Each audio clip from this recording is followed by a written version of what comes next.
పాలమూల రైళ్లు కొత్త రైళ్లు నరేంద్ర మోదీ గారు ఇచ్చినాయి కాకుంటే, కొత్త రైల్వే లైన్లు నరేంద్ర మోదీ గారు చేసినాయి కాకుంటే, నేషనల్ హైవేస్ నరేంద్ర మోదీ గారు ఇచ్చినాయి కాకుంటే, ఇక్కడ వేస్తున్నటువంటి పెద్ద పెద్ద రోడ్లు కేంద్ర ప్రభుత్వం నుంచి ఇచ్చినాయి కాకుంటే, చించోల్లి రోడ్డు గాని, ఈ రోజు నేషనల్ హైవే పెద్ద ఎత్తున ఇక్కడ నారాయణపేట నుంచి రాయచూరు పోతున్నటువంటి రోడ్డు గాని, కల్వకుర్తి రోడ్డు గాని, అక్కడ సిద్ధేశ్వరం బ్రిడ్జ్ గాని, అనేక ప్రతిపాదనలు ఇచ్చిన పాలమూరు జిల్లాకు సంబంధించి రోడ్ల గురించి కూడా అవన్నీ జిల్లాకు ప్రతి ప్రాంతంలో రోడ్ల సౌకర్యాన్ని కల్పించే ప్రతిపాదనలు కేంద్ర ప్రభుత్వానికి ఇచ్చిన బరాబర్ వాటన్నిటి ప్రపోజల్ వాటన్నిటిని అప్రూవ్ చేయించుకున్నాం.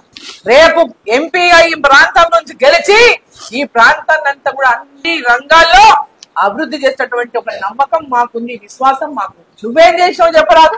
ఈ జిల్లాలో రోడ్లు వేపించింది నరేంద్ర మోదీయే. ఈ జిల్లాలో ప్రతి ఒక్కరికి పేదవాళ్ళకు 5 కిలోల బియ్యం ఒక్కొక్కరికి ఇస్తున్నది నరేంద్ర మోదీయే. ఎన్ఆర్ఈజీఎస్ నిధులు ఇస్తున్నది నరేంద్ర మోదీ గారే. ఆయుష్మాన్ భారత్ ఇస్తున్నది నరేంద్ర మోదీ గారే. మీరు 10 లక్షలు ఇస్తామంటున్నారు కదా, 10 లక్షలు మొత్తం మీరే ఇస్తున్నారా? అట్లా నరేంద్ర మోదీ గారు 5 లక్షలు లేవా చెప్పండి?